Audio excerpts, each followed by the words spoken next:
So Netflix has finally released the first 5 episodes of the 15-episode 6th and final season of Cobra Kai, and it's always one of my biggest events of the year when they release the newest season. However, it is different this time around because instead of releasing the whole season, which usually consists of 10 episodes, they're releasing it in 3 parts with 5 episodes each. I'm actually a fan of this format as it gives the fans more to talk about and more to look forward to, as we typically just binge watch it all in one sitting and wait a whole year for the next one.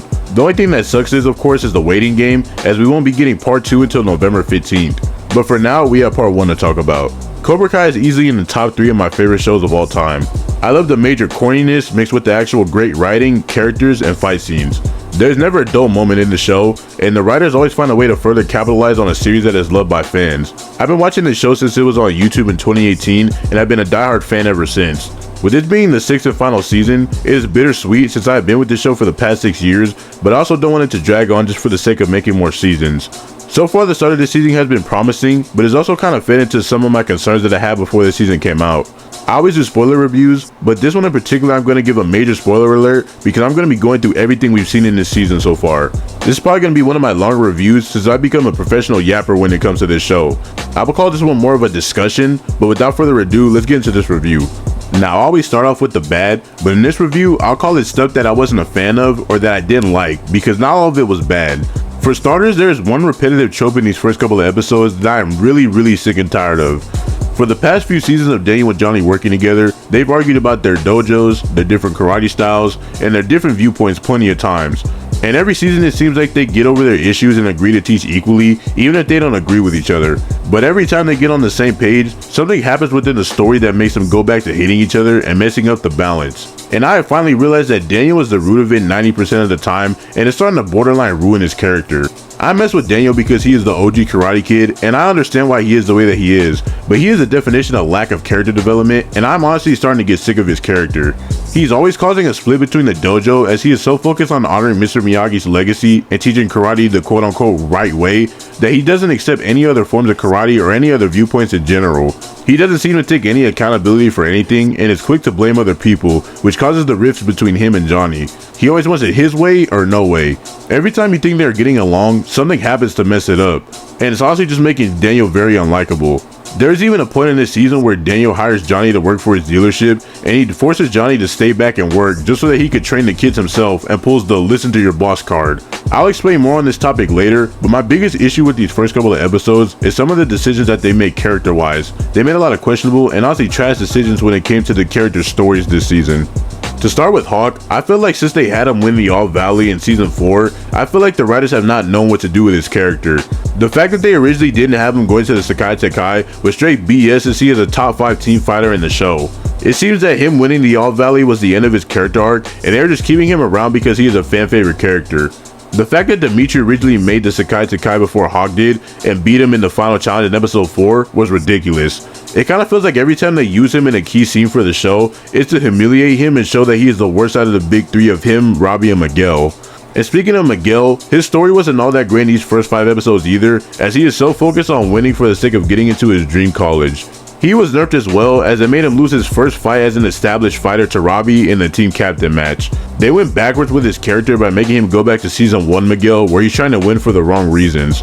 Next with Devin, they completely ruined her character arc from season 5, as they make her cheat her way into the top 6 of the Sekai Tekai by putting laxatives in Kenny's water in the final challenge. It completely undermines what she said in season 4 and 5 about becoming a champion her own way and just getting better as a fighter, and instead of winning fairly in a fair challenge, she cheats. And speaking of Kenny, they also did him dirty by having him poop on himself in front of everyone because of Devin's cheating, and they nerfed him for the sake of Devin's story. I feel like since they wrapped up his character arc of being in Cobra Kai and making his way to the good side, they don't have any use for his character other than his ongoing beef with Anthony. I feel like all these characters have been either nerfed or ruined in some way, but I hope the next 2 parts could fix them. That brings me to another competitive trope that I am over with in this show, and that is how they continuously put down other characters for the sake of boosting a different character storyline in the stupidest way possible. This season they do it with Miguel and Kenny, as Miguel only loses to Robbie because of literal plot armor. Miguel is up 2-0 on Robbie until Tori shows up for a fight with Sam, and he proceeds to go 3-0 to win. Robbie only wins because of his storyline of always coming in second place in tournaments, and I know Miguel can't win them all, but I just don't see how he loses to Robbie in any circumstances when he's just objectively a better fighter than him. And with Kenny, he is objectively a better fighter than Devin, but in order to make Devin win, they make her cheat and embarrass Kenny instead of winning fairly, which he easily could have. Even with Hawk, they nerf him for the sake of Dimitri's storyline of feeling more confident. We've seen them do stuff like this in previous seasons where Kenny beat Hawk for the sake of the story in season 5, or when Chosen almost got killed by Silver so that Daniel could beat him. I hope these character issues and repetitive tropes are only because these are the first couple of episodes of the season. Other than that, I'm not really a fan of the fact that Master Kim Sung-young, who taught Kreese and Silver everything they know, is still alive and included in the story because he is at least 100 years old and is somehow still a functioning human being. That makes me go into how I'm kind of getting sick of how animated and unrealistic the show is getting. In episode 2, I believe, Kim makes Kreese prove himself by retrieving a knife that he lost in the cave 70 years ago, and there's a whole cobra guarding the knife, and Kreese gets bit by it and starts hallucinating. But the cobra bite doesn't really do anything to him other than that, and is never brought up again when he brings the knife back and kills the cobra. I don't know what type of cobra it was, but there is no way you could get bit by one and live without any antidote or anything. Too much stuff seems to happen off screen as well, as we aren't giving any context as to how Kreese even got to Korea when he's a wanted man in the States. He also goes back to the States for an episode to check on Tori, and it just doesn't even make sense how he's able to travel in and out from country to country with no money and being wanted in the US. The most disappointing plotline of the whole season so far was easily the fact that the Sekai Tekai only allows 6 fighters into the tournament. Now, I wasn't expecting the whole dojo to compete, but I thought it was disappointing that only the top 6 of every dojo selected gets to go to Spain to compete. This was disappointing because it led to some weird writing decisions, as they didn't even end up picking the best team for Miyagi-Do. The final team for the tournament is Robbie, Miguel, Sam, Hawk, who replaced Tori, Dimitri, and Devin. But if we're being serious, the top 6 should have been Robbie, Miguel, Sam, Tori, Hawk, and Kenny. And I think most fans can agree with that list, but the writing and storylines gave us the first team instead. The venue of the Sekai Tekai was also a bit disappointing with what we've seen so far, because the tournament has been super hyped up and it looks smaller than the All Valley in season 1 and 4, but this is supposed to be the biggest karate tournament in the world. I know that was a lot, but those are my major issues with the first 5 episodes. It probably seems like I don't even like this season and have too many nitpicks, but I tend to find more to criticize when it's a show that I really liked. But there's still many positives, so let's talk about it. To start, I really love that all the kids are finally able to get along and not fight anymore. Tori and Sam are still kind of working things out within the first few episodes, but by episode 3, they're fully out of their beef and apologize to each other for everything that has happened for the past 4 seasons. The scene in episode 3 of them hugging it out and apologizing for everything that has happened is one of the best scenes in the first part. Robbie and Miguel have a great stepbrother relationship, and all the kids getting along feels earned with everything that has happened over the course of this show. I thought using Kenny's brother Sean to get him to join Miyagi-Do was a perfect play to seal Kenny's arc from the last season, since even Sean was able to see that Miyagi-Do was just trying to help. Even though the fight with Sean and Kenny versus Miguel and Robbie was a bit underwhelming, it played a good part in the story with Kenny. One thing that I have really loved so far this season is Johnny's character development. Typically, he's in the strike first attitude and lets things get under his skin, but so far this season, he's been able to control himself and be a lot more mature. When Daniel punched him in the face in the last episode and Johnny didn't fight back even when he had literally every right to, I cheered inside because it shows how much he's changed since the Karate Kid and the first couple of seasons of Cobra Kai. Despite how animated the cave scene with Kreese was, I also really liked it because they took a step with Kreese's character regarding something that was kind of making me mad in the previous seasons. I always hated how in seasons 4 and 5, they made Kreese act like he cares so much about Johnny when he literally tried killing him multiple times and took his dojo, but with the cave scene, they finally make Kreese realize that Johnny is his weakness and he sheds any type of mercy that he had for him.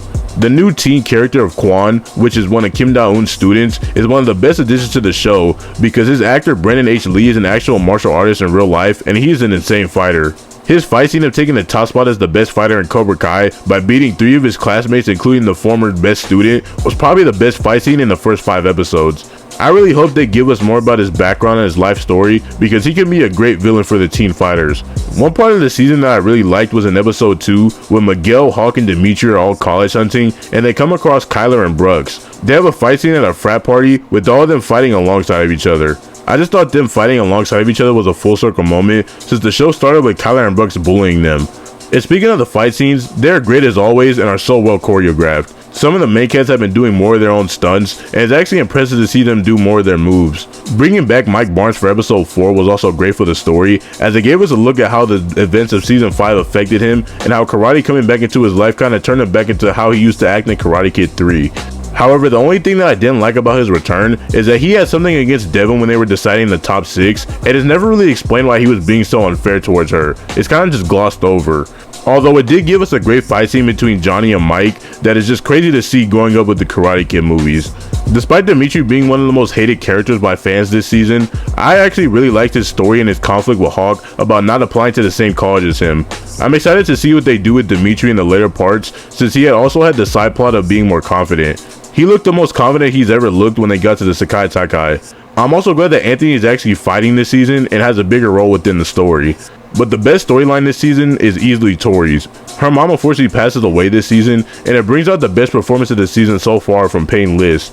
When she joins Cobra Kai again as the big cliffhanger as the end, you understand why, because of the fact that she has nobody left, and nobody from Miyagi-Do but Johnny truly understood that she needed to continue to fight Sam to get all of her anger out. The scene where Daniel stopped the fight between her and Sam, and Tori begs them to let her finish the fight, is generally one of the best scenes in the entire show, and that is why I love this show. Even with all the corniness in the show, they have certain scenes that are very emotional and relatable. That entire sequence was brilliant, with Johnny and Daniel arguing about it afterwards, because it makes you wonder who was in the right and who was in the wrong, since Johnny went through the same thing as Tori with his mom dying. But you can also agree with Daniel, because Tori probably would have hurt Sam really bad during their fight to get all of her anger out.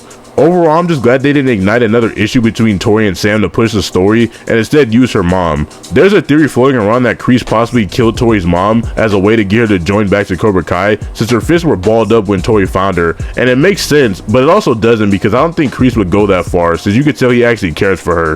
The other storyline that I was a big fan of was the introduction of Mr. Miyagi's box of secrets that Daniel finds, which is the turning point of the first couple of episodes. This storyline is one of the most interesting and best storylines in the entire show, as it changes the perception of Miyagi and reminds us that Miyagi was human just like us. While Miyagi was an amazing guy and acted as a father figure for Daniel, every season Daniel places Miyagi on a pedestal and acts as if he was this perfect godlike figure, and hearing about his past of beating and robbing somebody when he was younger gives us another perspective of why Miyagi was the way that he was. It is also revealed that Miyagi fought in the Sekai Takai, and his experience probably explains why he didn't like the idea of fighting for a trophy.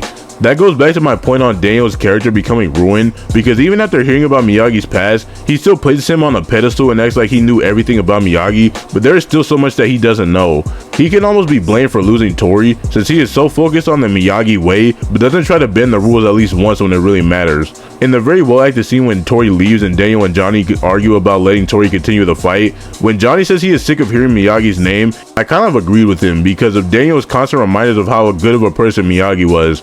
But his denial and flawless image of Miyagi in his head gets very annoying, and like I said, it's starting to ruin Daniel's character. That's why the Box of Secrets storyline is one of the best storylines this show has ever seen, because it gives us a lot more context about Miyagi and is a reminder that he is still a human at the end of the day, and many of these characters' actions and mistakes are also reminders of that. That's why I love this show so much, because it relates to real life lessons even with all the corny karate drama. But other than that, that was my review and discussion.